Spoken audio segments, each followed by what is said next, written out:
All right, we are ready for another college 12-pack, which means we got another list to go through, Tyler, as we're continuing on in the off-season, football off-season. Not off-season for baseball, but we're not talking about baseball today, but we'll get into more baseball when the College World Series gets a little bit closer. I wanted to discuss with you today, Tyler, the head coaches. We've talked about our top 25. We've done the projections for the new 12-team playoff that we're going to see this year. So I wanted to dive into coaches, and starting out at number 12 is where we're going to go here. Now, I should remind the listeners and people watching on YouTube and various other outlets, it's a culmination of transfer portal, recruiting, and just production on the field, so to speak, for each of these teams. Which is no surprise of why any of these 12 would be on this list. But at number 12, we're going to Kansas State. Chris Kleiman, guy who come over from North Dakota State, won a Big 12 title in the last couple of years, but it just kept the consistency that we've kind of always seen from Dan Snyder to now Kleiman, which he checks in at number 12. Whether you think that's too low, I still think being among the top 12 is an accomplishment in and of itself.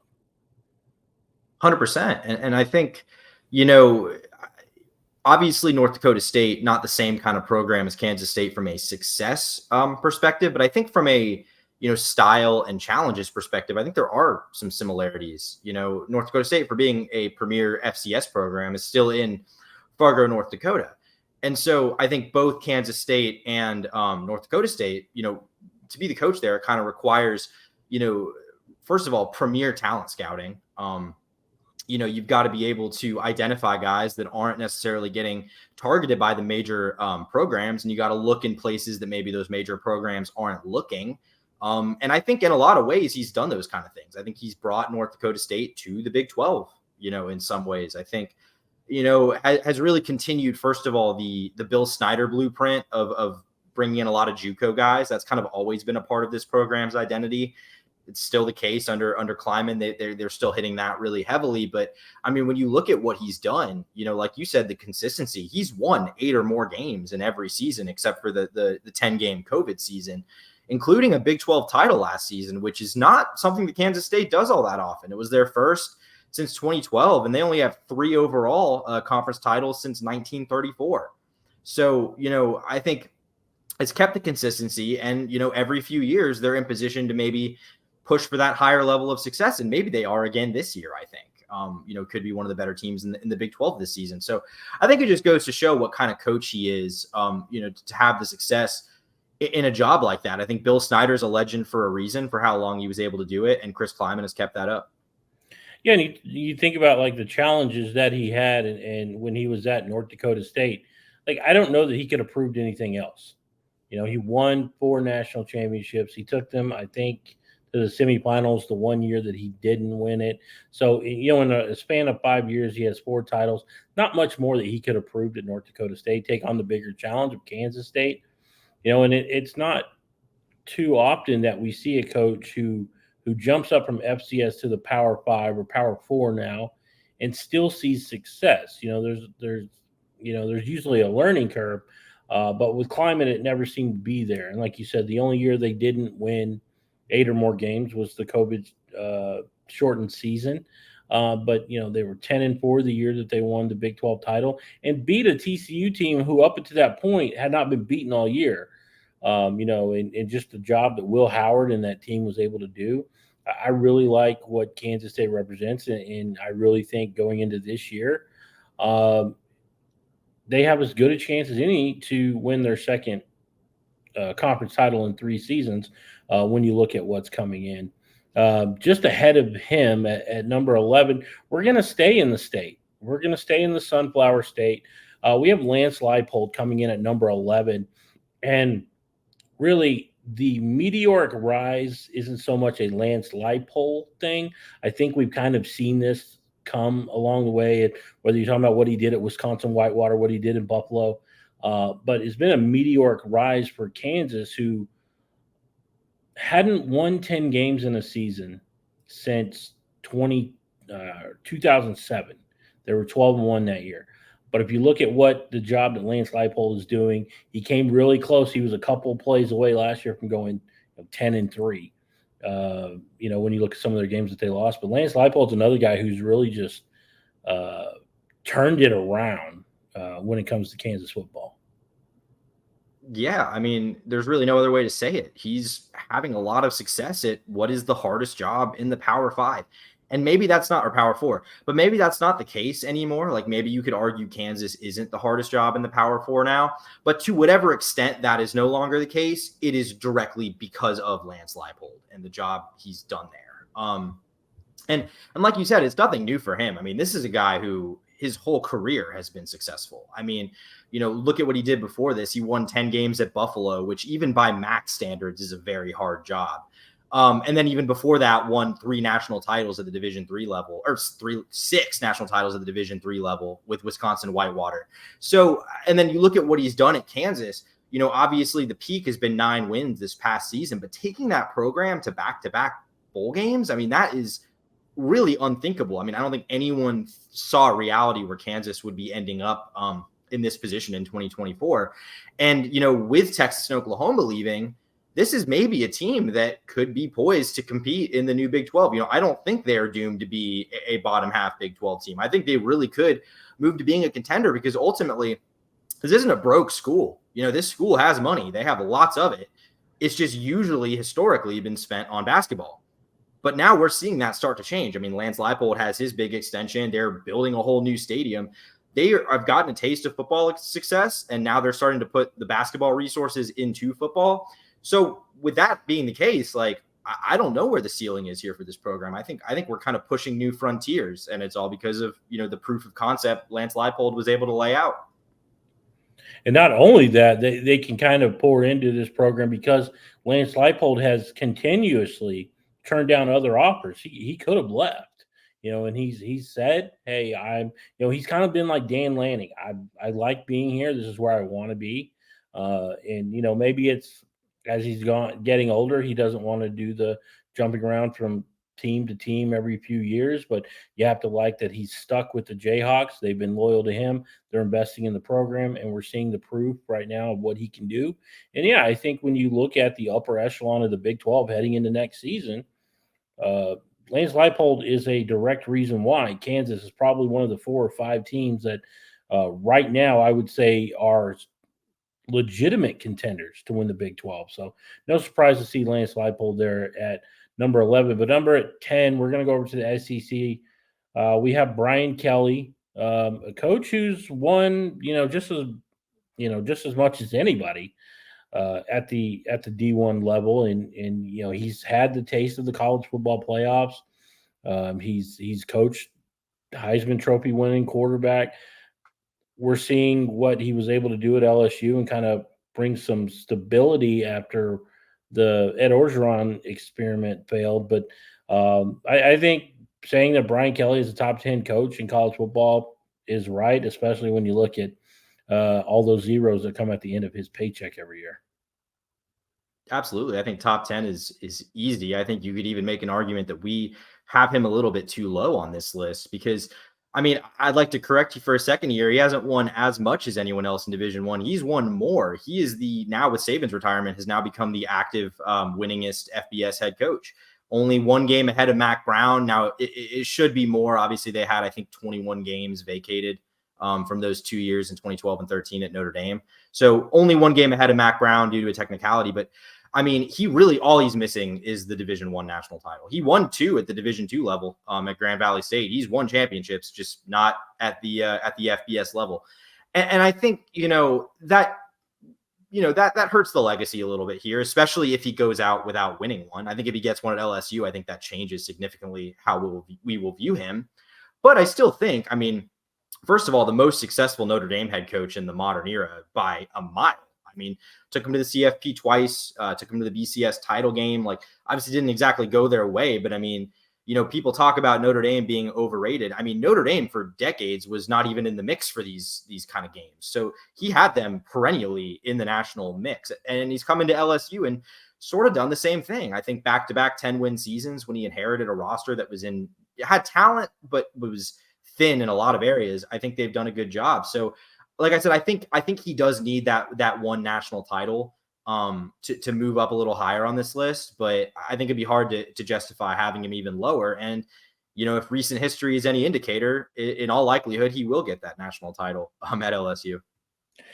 Yeah, I think you're right. When you talk about the predecessors, going back to the Nick Saban, then you had the Mad Hatter, and then Ed Orgeron. All three of those have won national championships at LSU.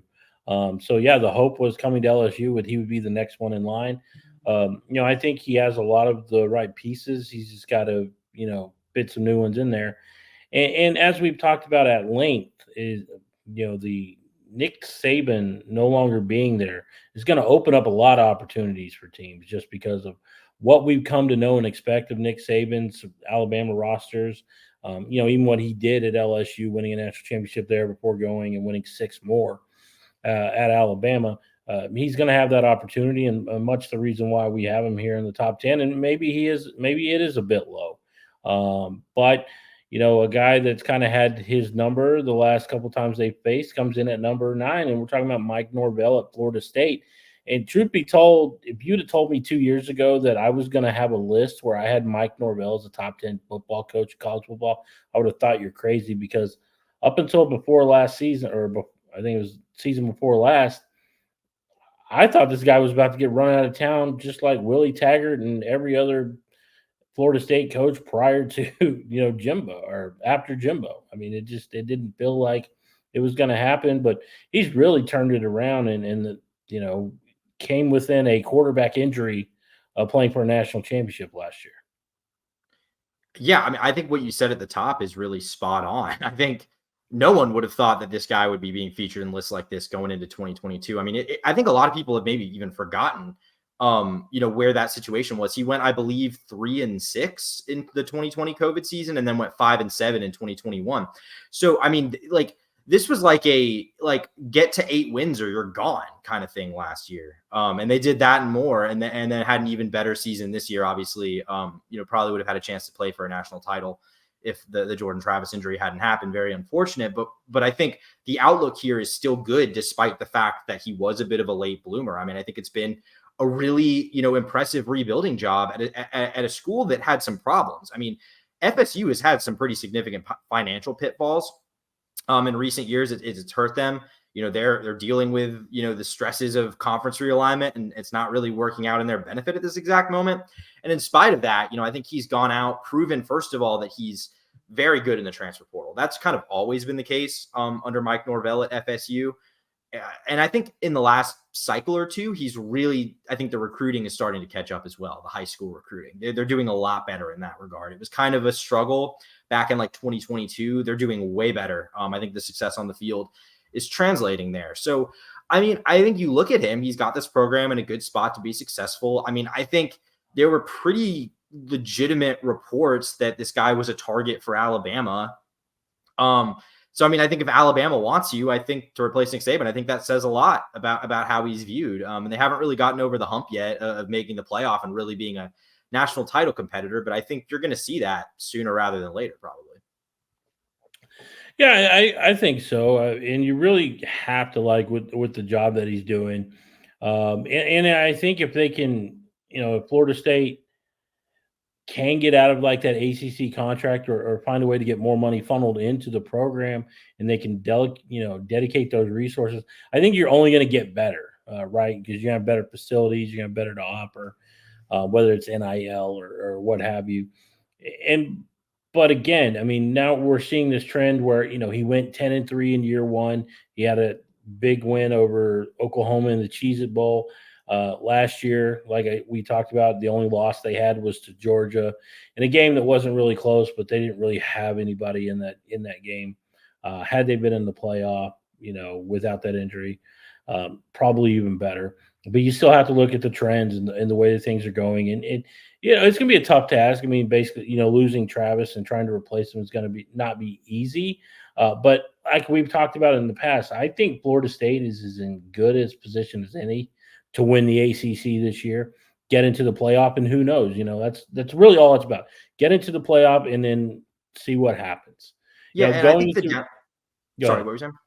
No, I think while it is a downside that they're kind of stuck in the ACC for now, I think the silver lining there is they've got, like you said, a very clear path to the auto playoff bid pretty much every single season, which wouldn't be the case if they were in the Big Ten. So Right, right. I mean, essentially, you're looking at an ACC team or an ACC conference that's probably it's them or Clemson, maybe North Carolina. Miami, if Mario Cristobal can turn it around, who, by the way, is not on our list of top 12 coaches. Just want to go ahead and throw that spoiler alert out there. But let's get into a coach who we've heard tied to that Miami program before. He's making waves where he's at now. Is the transfer portal king himself, Lane Kiffin. He comes in next. He's got two top 12 finishes the last two out of the last 3 years. Last year, 11-2, the first 11-win season in Ole Miss history, and really the job that he's doing is good, but it can be better, right?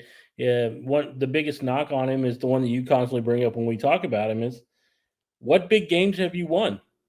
That's going to be a big thing. You've got to beat the Georgias, the Texas, the Oklahomas, the big brands, Georgia, uh, you know, when Alabama? When are we going to see Lane Kiffin finally take that leap and kind of push his way up to the top five of some of these coaching lists? yeah, I think I look at Kiffin kind of similarly to how I look at Mike Norvell. I think they're both modern coaches who largely understand modern roster building and what it takes to be competitive year in and year out in college football these days. I think there's a lot of coaches that haven't quite, even good, guys that I think are very good coaches that I'm not sure have totally grasped that. I think these two are guys that really do. And I think when you look at Kiffin, I think, yeah, I mean, I'll bring it up again. I think the concern here is that has never really won at a high level as a head coach. And I think that's sort of what he's missing, on his resume and his track record. And it's what you'd like to see emerge, especially this season with the roster that they have. But with that being said, I mean, I think it's important to remember he's still at Ole Miss. This is not an easy job. It's a job that has, been prone to some pretty bad stretches historically, especially in the modern era. And he's kind of pushing this program to its absolute ceiling. It feels like to me, that's something I said, when we talked about them last week. I mean, he's got the nickname. They call him the Portal King for a reason. I mean, this guy, it really was. There was like a 2 or 3 week stretch back in like January and December where, it was almost comical. Like a really good player would enter the portal. Everyone would be like, oh man, I hope we get him. And then 3 days later, he commits to Ole Miss. Like that is really impressive to do that at a job like Ole Miss where, it's not the logo that's drawing kids there. Alabama, Texas, you can talk guys into coming there just on the strength of that logo. Not necessarily something you can do at a place like Ole Miss. So I think that says a lot to how he is as a recruiter. And I also think, something we really haven't talked about yet, and it's not really something we're basing these rankings on a ton, but I think, the value of like on-field coaching and scheming has sort of been diminished as far as what you look at in a head coach. But I think Kiffin is really good at that. Like, I think he's kind of underrated as an offensive schemer. I think what he's done there with Matt Corral and Jackson Dart, like, I think he really is kind of the complete package of the head coach. And all I would really need to see to put him in the upper echelon would be, go beat a Georgia. That's really all it's going to take. Yeah, no, I agree. I can totally see your point there, and you're right. I mean, he's got to do that. But going back to the logos, so you're telling me come to the SIP isn't winning you over? I mean, it's kind of funny. That's his marketing. That's my point, though. Like that's him doing that. He's made it a desirable landing spot, even though it's Oxford, Mississippi. It's very impressive. It is impressive. If there's anything that he does better than transfer portal, it might be trolling people on Twitter. That probably is his best skill. I don't know if that's a marketable skill, but it is impressive nonetheless.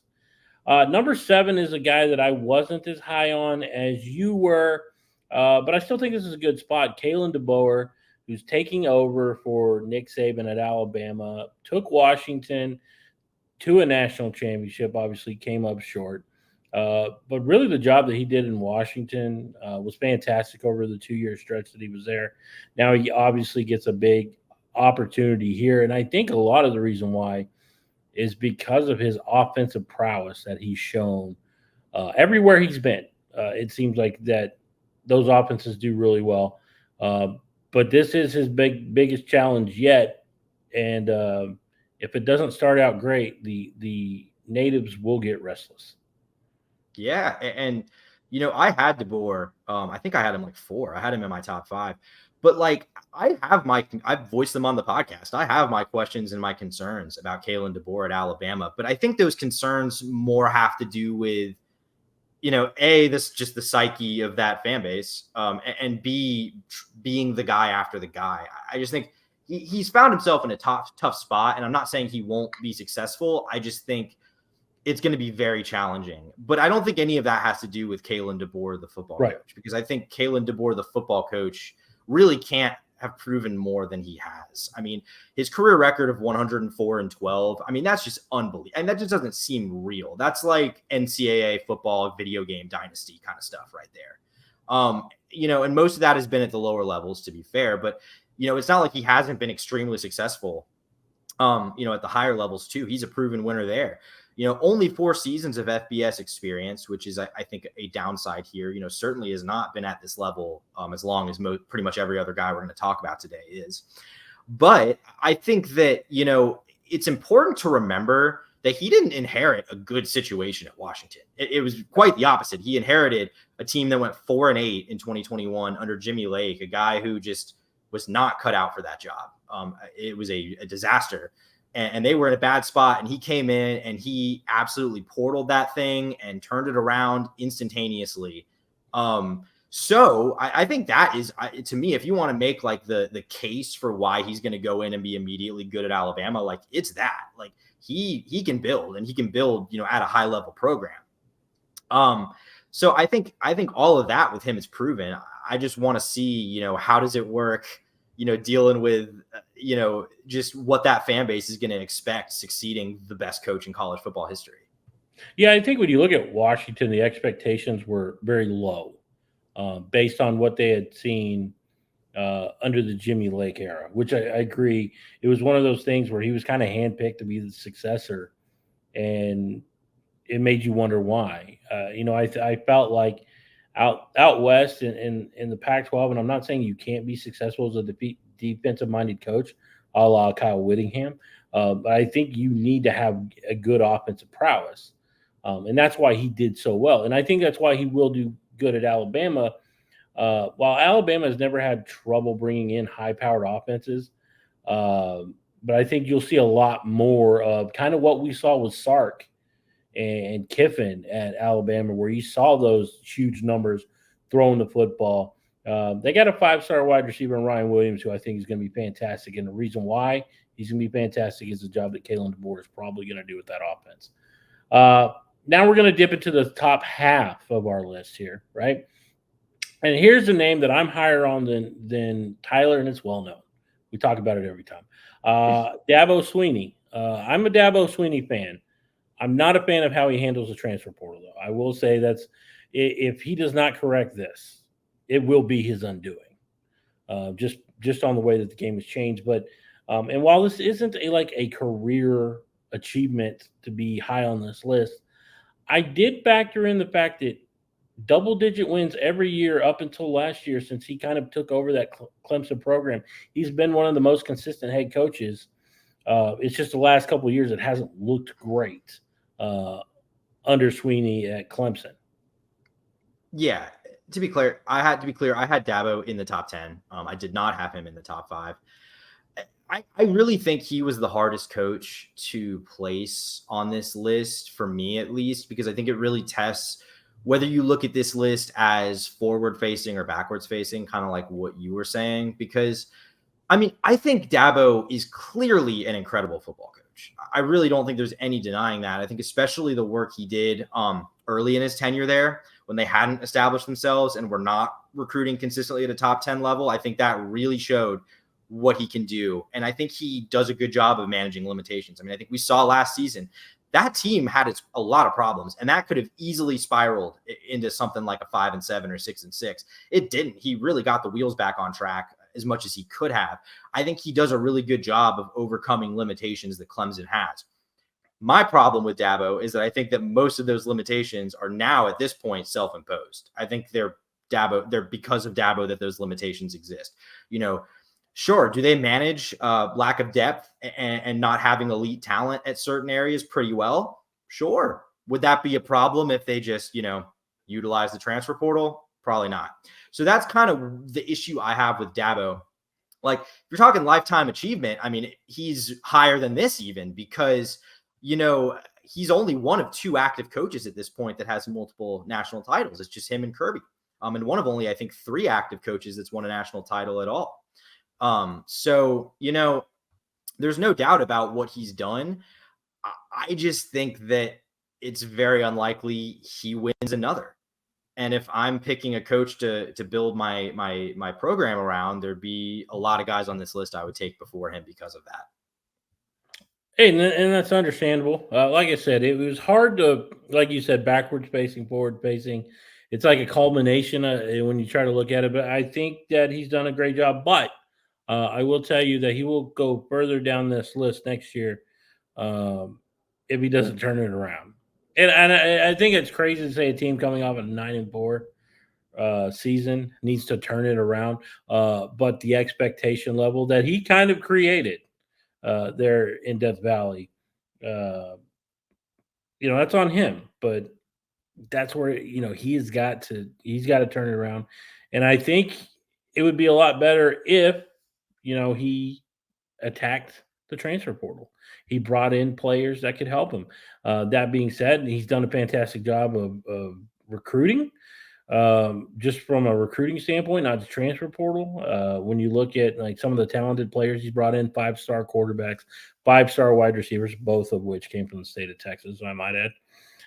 He's done a fantastic job there. We just need to see some improvement. And some of that improvement does fall on the offensive side. And Lincoln Riley's baby brother Garrett, he needs to improve that roster, or at least that output of that offense. So now we're going to get into the top 5. Now we're in the meat and potatoes here. At number 5, Ryan Day, Ohio State. This is a guy who we've said he's had the best offseason of any head coach in terms of your biggest rival lost their head coach. He went to the NFL.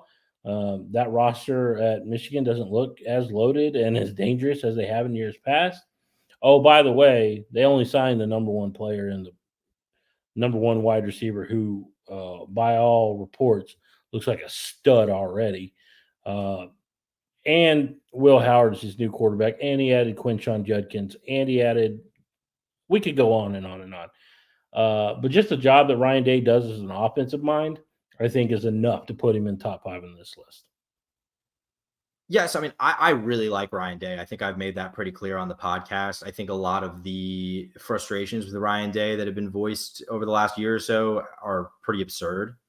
With that being said, I actually think this is a little high for him personally. Just because, look, he's got a 56-8 record as a head coach. And I think pretty much any program in the country would take that, except for maybe the folks in Columbus, or at least some of them. But I do kind of understand where they're coming from to a degree, because I think there is a way where you contextualize this and it doesn't look nearly as impressive as 56-8 looks on its face. Because I think, he wasn't, born on third base like Jim Harbaugh likes to say, but he kind of was. I mean, he was a little bit, right? He took over a program that had been wildly successful under Urban Meyer and very consistent and always loaded with talent. And he's kept that up. He's done it. I think he's doing it in a different way that Urban did too, by the way. I like the way he's. Well, you could also throw in Jim Tressel before that. Sure, absolutely. They've been successful. Yeah, I mean, they really haven't had like a bad coaching tenure in a very long time. So, it is kind of the standards are just inherently higher at Ohio State because the floor has historically just been so high. So 11 wins gets a lot less impressive when the floor is 10. So I understand that. I understand that element of it. I think, he's a really, really smart offensive coach. I think he does some really interesting things. I think they're going to be better this year because I think that offense, I think he has a quarterback that will allow him to be more creative. And I think obviously a guy in Chip Kelly now more running the show, I think it allows for some really interesting collaborations there. I think, the thing with him is just like every year that they don't win the national title, especially if they don't this year with the roster that they have, every year that they don't, it just becomes harder to justify because at the end of the day, this program is in a worse spot than it was when he took the job. And I don't really think that's his fault. It's mostly an optics thing. But when you've lost 3 in a row to Michigan, who's now the reigning national champion, that's how it's going to feel and that's how it's going to look. So that's kind of what he's battling as they go into a year where they have, very high expectations, as we talked about last week and all offseason. Yeah, I agree. I think when you look at everything that he's doing, you're right. I mean, the optics aren't great for people in Columbus. But when I look at this from a national perspective, 56-8 is still impressive when there are some coaches who are failing to get 10 wins a year, who are failing to get 9 or 8. So I think when we look at it, when we take a step back and kind of look at a 50,000 foot view here, it's still impressive. But winning a national championship will definitely take care of any of those questions coming from Columbus. And at number 4 is a coach who's kind of changed the perception. Steve Sarkisian coming in at number 4, the University of Texas coach, led Texas to the college football playoff last year. They won their first Big 12 title since the Colt McCoy era. So they saw a lot of success that they've kind of been waiting on, that they thought they were going to get during the Tom Herman years, who, mind you, got fired after never having a losing season. They changed it all up. Texas has changed it up. Sark has changed it up, in terms of, it wasn't that long ago that we were talking about his sobriety issues, when he was at USC. Had to go the route of the NFL as a coordinator, eventually end up at Alabama, went through the Nick Saban School of Wayward Coaches. And now Texas looking pretty good as they head into the year 1 of the SEC, coming off a 12-2 season with a Big 12 title and a CFP appearance. Yeah, I think no one. Yeah, I think he even more so than Lane Kiffin has really had a complete 180 in terms of his perception. I think when he had those personal problems it was about a decade ago now, so it's been some time. I think that his career was on a pretty fast rise. I think it's kind of easy to forget that this guy was a successful coach at Washington and had some early success at USC. Like it was on a good trajectory. And now he's back on there. I think he's making the most of his second chance here. I think I didn't love this hire. By the way, I did not love this hire by Texas at the time. I thought that they rushed the search. It didn't really make a lot of sense to me. Like I thought there were questions about him, and I think he's really answered all of them at this point. It's really hard not to like what he's doing there. Like I said, it was a bit slow to come on the first year, but they made it the CFP last year. Like for all intents and purposes, he has brought Texas back. Texas last year was the most back Texas has been since 2009. So I think that's really a trend that's going to continue when you look at the way he's acquiring talent and the fact that he is also a guy that I think is a premier offensive mind in the sport. I think does some really cool things when he has the talent at the skill positions to do so.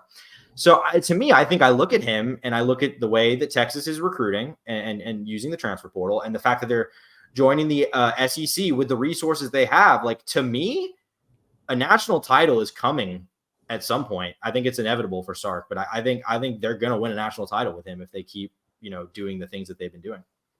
Yeah, and when Quinn Ewers leaves, they got some guy named Arch Manning who's ready to step in and take over, which everybody seems to be waiting on.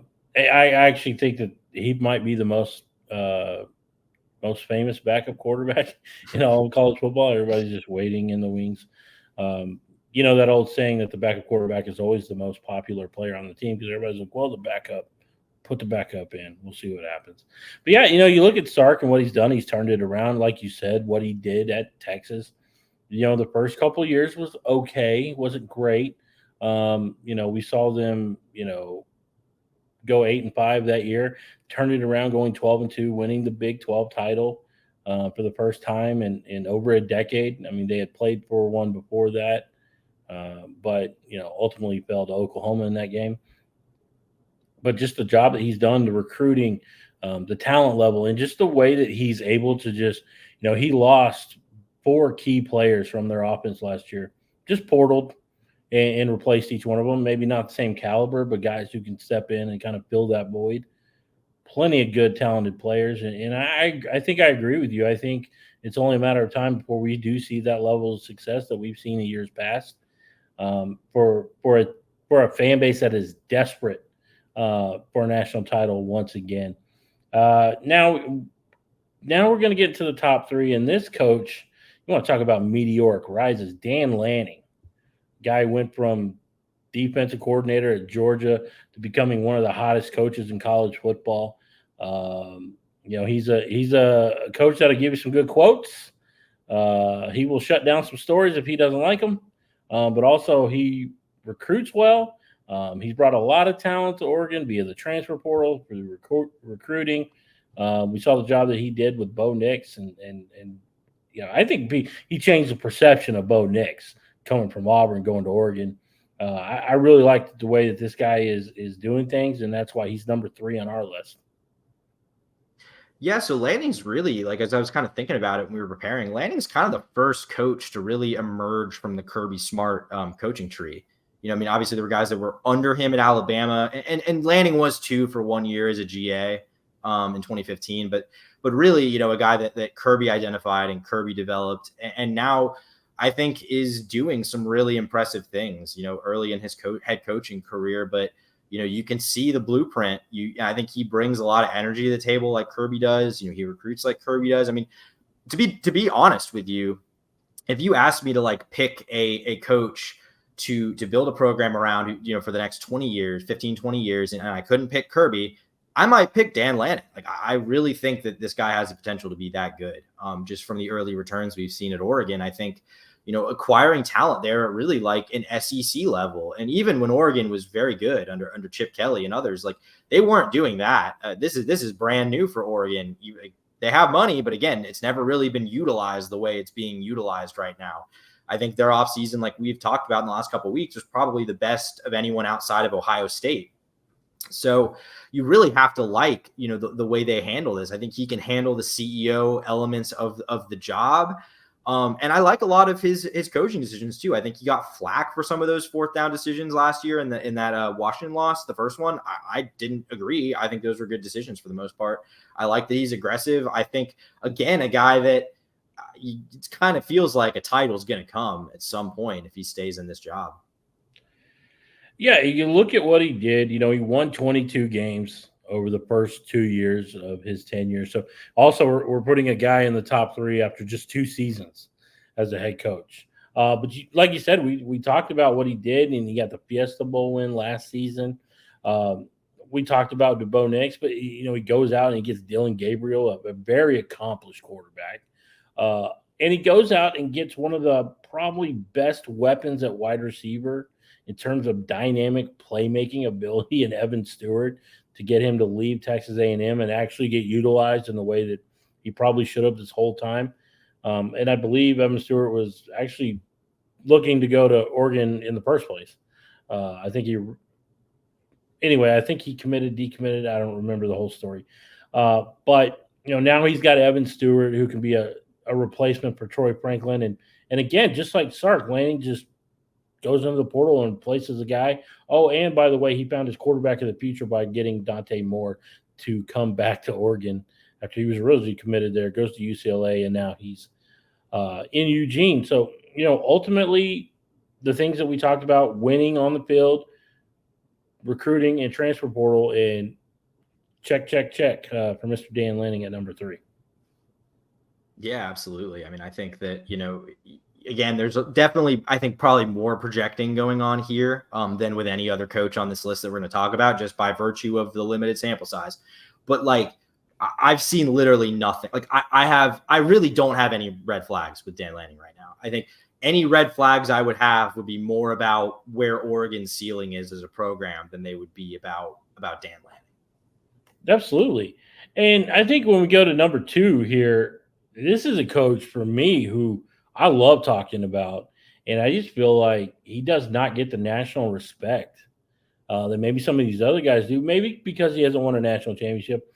But if there is a team who's going to get into the college football playoff for the first time ever, I think it's Kyle Whittingham and the Utah Utes going into this season. We talk about the job that he's done, just the consistency, just the job he did in 21 and 2022. The way that they beat up on Oregon, the way they beat up on USC to take those Pac-12 titles. Kyle Whittingham, yeah, I think he was easily top 3 for me, but with Saban gone, he's top 2. Yeah, I mean, and maybe some of you will be surprised to see us having him this high, just because he's not a guy that is, again, like you said, routinely making the CFP, hasn't done it yet, winning 12 games every single season. Like, that's not what this program has been. But for what this program is and what he's been able to accomplish there, I mean, you'd be hard pressed to find any more impressive head coaching jobs in the country. He's been there a long time. First of all, he's tied for the second longest tenured coach in the FBS level, behind only Kirk at Iowa, tied with Gundy at Oklahoma State. Been there since 2005 and took over for, Urban's program when Urban left for Florida. Like, Urban laid the groundwork, obviously. Let me correct you. Well, he's been there since 2005 as the head coach. He's been there since 1994 as an assistant. Yes. He's been with this program for over 30 years. So was there before Urban got there, stayed after Urban left. And, like, again, while Urban laid the groundwork and they had that really special 2004 season with Alex Smith, like, the identity that Whittingham has built this program around is completely alien to what Urban Meyer's like. This, this is not a continuation in any degree. He has just remade this program in his own image. And I think what you see is just a consistently just very good program and consistently good in the same ways. It's kind of like Kansas State in that way, where, like, you might not know the roster. Like, maybe you don't, you have a hard time naming who the standout players on defense are going to be, but you just kind of have a feeling that defense is going to be pretty good because it's Utah and it's Kyle Whittingham. And that's a pretty impressive thing to say at a job like Utah that wasn't even a power conference job when he started. Had success in the Mountain West and then moved to when they moved to the Pac-12, had a couple of years where it took him a bit to get going, but really didn't skip much of a beat. They were pretty competitive pretty early on. He's won that conference 2 times now and done it at a job that, like, it's not easy to get talent to come to Utah. I mean, that's not a talent-rich part of the country, relatively speaking. And Utah is, within that region, one of the less, high school talented states. So, you don't get a lot of transfers. You don't land elite recruiting classes. And in spite of that, you've been the class of the Pac-12 for the last few seasons. That's pretty incredible. Let's not forget the 2008 season as a member of the Mountain West, going 13-0, beating Nick Saban's Alabama in the, I believe it was the Sugar Bowl that season. Yeah. So, I mean, they've had some success in Utah, and you have to like the way this team looks. And with Cam Rising returning, I think is going to be massive for them. Dorian Singer, can he become what he was once before at Arizona for Utah? They've got talent on that team. But ultimately, Whittingham's calling card is going to be defense, which we always know that Utah defense, they're able to dial it up. Like I said, in previous years, what they did to Oregon in two of the last 3 weeks, beating them twice to win one Pac title, and what they did to USC and Caleb Williams to win the other. That's his calling card, and he does well by it, and that's why he's number 2. And nobody's going to be shocked at number 1. Kirby Smart, Georgia. He's won 2 of the last 3 national championships, and I don't know. I think he has a really obscene coaching record when you look at what he's done since going to Athens. I don't have it in front of me, but I'm gonna look it up. But it's pretty, 94-16. I mean, just absolutely insane. Probably why he's the highest paid coach in college football. Not to mention that run he's gone on where he's only lost 2 games in the last 3 years. Yeah, absolutely. I mean, the resume with Kirby it speaks for itself. There's not really a ton I even need to add here. I think it's interesting because we debated, I think it actually was the very first episode of the podcast about a year ago. We debated between, who's the better coach between Saban and Kirby before Saban even retired. And at the time I even said Kirby. And I think now that Saban's gone, like, there's really no clear competitors for him. Like I said, there's guys I like. I really like Sark. I really like Lanning, but I don't think any of them have proven anywhere near what Kirby has. So I think to me, what's interesting here when you talk about Kirby is like, I think we could be poised to see a historic run on par with, or even maybe better than what Saban did at Alabama. I think what will really determine, though, whether that's something we see and whether Kirby's just a very good coach or a transcendent one like Saban was, is how he iterates this program and if he can iterate it the way that Saban did at Alabama. Because I think that is, to me, what really made Saban so special is they had that first era, where they won their first couple national titles. And then they completely changed their program identity, bringing in Nick Saban, modernizing the offense, became a quarterback factory with guys like Jalen Hurts and Tua and Mac Jones and Bryce Young. Like they all of a sudden became a premier offensive program. And that was a pretty stark shift. And I think we were, even before Saban retired, starting to see the makings of another iteration to kind of adapt to where college football has moved since then. So I think that is what made Saban so good. I don't think we've really had to see Kirby do it quite yet. And I think when that time comes, because we're entering into an era of college football with monumental changes that I'm sure are going to bring, unforeseen consequences and things that shake the way that coaches have to operate. I think that's when we'll really find out if we're witnessing something that's like on Saban's level or just something that's very, very good. It's interesting you bring up, just how he's done. Here's a stat that I thought was absolutely mind-blowing. When Kirby Smart gets to the college football playoffs, he's 5-1. 5-1. Just showing you how good he is. And the loss is in the national championship, right? To Alabama. Yeah.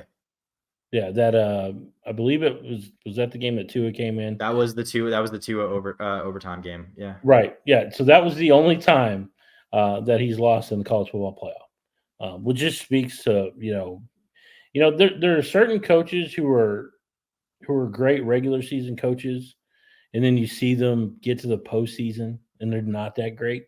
We see that a lot in college basketball. Mostly Rick Barnes at Tennessee is who I'm referring to.